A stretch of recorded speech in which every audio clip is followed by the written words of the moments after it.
Good afternoon. This is Mary Kay at Country Music Matters, and my first special guests for the day are Lance Carpenter and Krystal Keith. Welcome. Hey, Mary Kay. Oh, it was my pleasure. Krystal, I've got to ask you, with your first album, Whiskey and Lace, did you do anything with CMA Fest? I did. Yeah, 2 years in a row. We performed. I did media. Yeah, I did a little bit of everything. Now, have you ever been like as a fan? Came as a fan just on your own? 20 years in a row, 20 plus years. Had to. My dad was performing and doing things, so yeah, we came every year. So what's the difference? I know there's a big difference between the back side and the front side, you know what I mean? So how do you feel when it was you? I have to put on a lot more makeup. I have to focus a lot more on hair and all that crap. But you know, it's special because now I've kind of got my own fan base, and it's a whole different world. Now you feel like you've grown a lot since that last album. Yeah, for sure. I mean, I'm a mom now. That's probably the biggest change. You've grown a whole person. I grew a whole person. But yeah, I've grown a lot. I'm a lot more mature, I think. My writing has probably grown a lot, just out of the life experience, you know, from the last few years and everything I've gone through. So, yeah, I mean, I've definitely grown a lot. My new project that is about to come out is a lot bigger vocals, just a little more bold in everything, every aspect of the project. And you brought on Bobby Pinson this time as producer. Yeah. I've been working with him in the studio for years. He's been in the studio with my dad for years. He's been in the studio with me, even not as a producer, just as a family friend, and has always stepped in and gotten me where I wanted to go on things where I couldn't quite figure out how I wanted to do it. He'd come in and help me figure out where I wanted to go, and I just couldn't think of anyone else that could bring out what I wanted in this project. And you get familiar with co-writers. What is the advantage of people you've never written with? Just new ideas, new concepts, new methods. I mean, you have people that write different ways, and some start from a chorus idea. Some start with a storyline. Some start with just like a memory or a story of something that happened in their day. You just get a different. You kind of can get in a rut with the same person and kind of go through the same method and process. So I like to shake it up a little bit. So when you became a new mom, I bet through that whole time you took quite a hiatus. I did. But in that time, you probably thought, well, this would make a good song. Or were you like backlogging stuff? Definitely. And I was still writing some. I took off the second half of my pregnancy in one whole year with her. And then the second year, it feels like I took off more to the fans because I was still not in the spotlight. But her second year, so the last year and a half, I've been writing and recording and preparing for this project. Now it's just finally time for it to come to fruition and actually get released. Now, how do you go about like picking people for a band, like to back you up, and what's the process of that? In the studio or live? Both. In the studio, I usually rely on the producer. If there's somebody specific that I want for something, I'll ask. But typically, the producer kind of has in mind who they want to use for what we're trying to go for. For a live band, I have a few guys that I kind of call my core four, and I usually start with them and then fill in whatever other instruments we need. And I don't live in Nashville, so I tend to rely on them for referrals, and then I kind of check out their stuff. This year, Lance and I have kind of merged our band, so it's a little bit of his band and a little bit of my band. We've kind of merged, and it's working out. Now, growing up in this music industry, did you at any time before you got started thought, watched my dad, do I really want to do this? Never. I mean, like every day, but the answer was always yes. Like it was. This has to be something I get to do. Now, Lance, I think it's kind of your turn. Okay. What do you got to say for yourself? I like to listen to her talk. I learn every time she does. Now, Lance, did you know Krystal before you got on the label? Did you guys co-write together before this? Our management companies put us together in the writer's room, and that's how we first met. We didn't know each other, and we just hit it off that first day.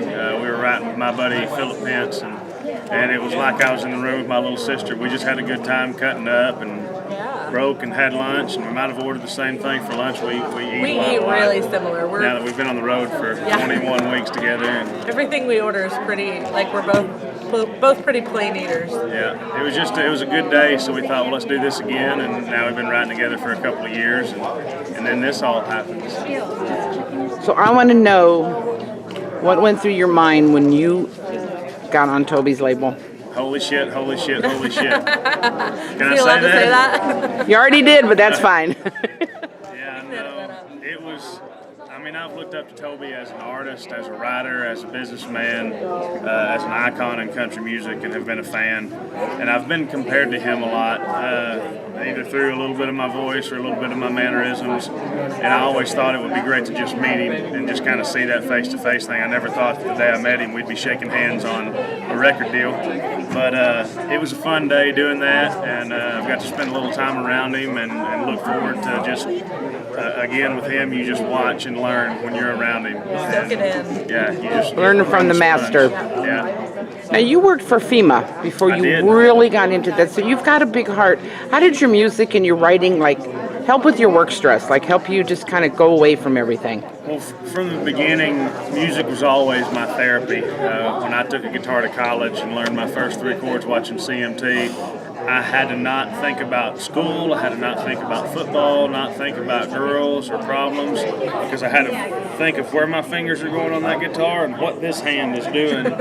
And as my guitar playing got better and as I would travel with work, once we had a stressful day, I could go back to the hotel and I could pick up the guitar, and I knew that if I started playing, I had to stop thinking about everything else just to make it sound good. So it's always been a therapy to me, and I either bought a guitar or took a guitar every FEMA disaster I went on, and a few people I actually worked with played guitar as well, so we might get off work at 8 p.m. and we might go into the lobby or out by the pool and just play for a couple of hours, and then we go to bed and wake up and start working again at like 6 a.m. in the morning. And, so yeah, it was great therapy. I never thought it would become a career, but I'm excited that it has, and I'm ready to just let the gift do what God intended it to. Well, a lot's changed for you since we met you last year. Yeah. And when I found out you got the label, I'm like, yeah. I didn't quite say what you did, but I said a few things because I was very happy for you because I know how much you love what you do and what a good person you are. Now, tell us about Music on the Mulberry. Yes. Let's hear about that. June 22nd, 23rd. This is going to be our 4th year. This is a music festival I started in my hometown shortly after another festival canceled, and I just kind of picked up the ball and started running with it. And it's something that it's family friendly, fun. We bring artists from Nashville that are signed. We bring artists from Nashville that are going to be future stars. We bring in regional acts. And then also a lot of local acts. It gives them a platform to play with bands they never thought they'd be able to play with. We had Lone Star headline last year, and just to see the looks on people's faces when they were walking around talking to people like, oh my gosh, these people, that's Lone Star, but they're in Ozark and they're just talking to us. They're awesome, normal people, and to now be doing music as a career, instead of a hobby, and not knowing how big this could get. This could turn this into a big thing that would really be able to benefit the community. Every year we donate to local charities, and the bigger my career gets, the bigger that festival will get, the more help that I can turn around and give to my hometown. Now, for the two of you, and Krystal, I know you've had your dad as guidance, but who else in your life kind of like influenced and gave you some ideas of direction? I mean, my mom, my dad, almost anybody in my dad's circle, from our management to agent to other songwriters and artists that he's kind of had around us. Just being a sponge and soaking everything in that I could. Anytime I was around them, I learned so much. Every time he was in the studio, I tried to be in the studio. If I wasn't in school, I would try to fly out with him and be in the studio. So I really didn't ever understand why I had to go to regular school, because that wasn't going to be something I really needed to focus on for my future in my mind. I kind of just looked at being a student of my dad and a student of the music and a student of this industry. I interned at the label in college so I could learn the label side of it. I really focused on being a student of country music and what this industry is, so that I knew what I was getting into and could prepare myself for my future. Lance, what about you? Oh, influences with music. Growing up, Mom had George Strait on the radio every day, and I mean, I grew up loving country music, and when I finally came to Nashville by Googling songwriting and finding the Nashville Songwriters Association, coming to Song Camp, it was the songwriters that really inspired me. It was the Bobby Pinsons, it was the Kent Blazies, it was the Rivers Rutherfords, and then it was, friends of mine that started having success, like the Joel Shoemakes, and writers that were friends of mine, and then friends became artists, and friends became producers, and then just seeing, I think a lot of people outside of Nashville, the artist is kind of like the, oh my God, there's artist whoever, and in Nashville, the hit songwriter is kind of the celebrity. And I looked up to those writers like crazy. I mean, I could list off a million of them right now, but from Bobby Braddock on, and the stories that they created that I had lived with all my life. I wanted to learn how to write one of those stories that some other kid out there may hear one day and live with for the rest of their lives. Just the way music touches your heart and touches your soul. That was what really inspired me. Now, family foundation is very important when you take on this career. Did at any time for either one of your family just say, "Are you really sure?" or shake their head and said, "You're crazy"? Oh yeah. Yeah, when I was working with FEMA, we would work like 45 days without a day off, and they would force us to take 2 weeks off and go home and rest. I would come to Nashville and write for 2 weeks and then go back to work. And my grandpa at one point would kind of like calculate up how much money I could have worked and made, because he thought I was just taking off to go chase this dream. He didn't realize I had to take off. And he thought I was probably the one down on Broadway getting drunk every night singing cover songs to tourists. But when they finally, here's why. He had a friend back in like the 60s, I think, that came to Nashville, that someone promised him the moon, took all of his money. I thought maybe you were a wild teenager. No.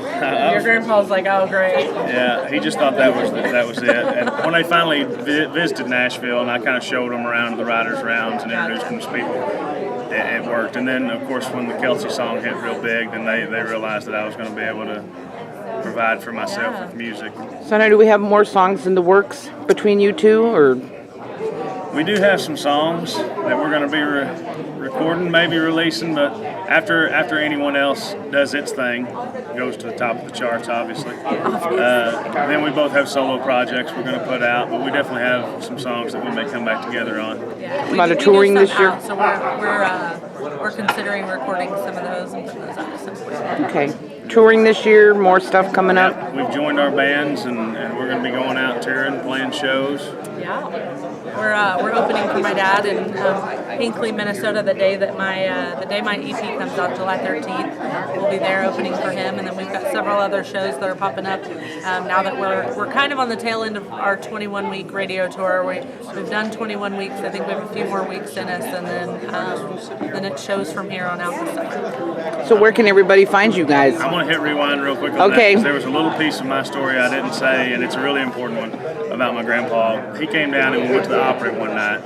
Jim Ed Brown, God rest his soul, sang a song called, the first line is called, an old sharecropper's barn in need of paint. The song was called In Style Again. It was basically all these old things that wish they were in style again. And as we were leaving, my grandpa kind of was back from the crowd. He pulled me away, and he said, he just kind of like had kind of misty eyes.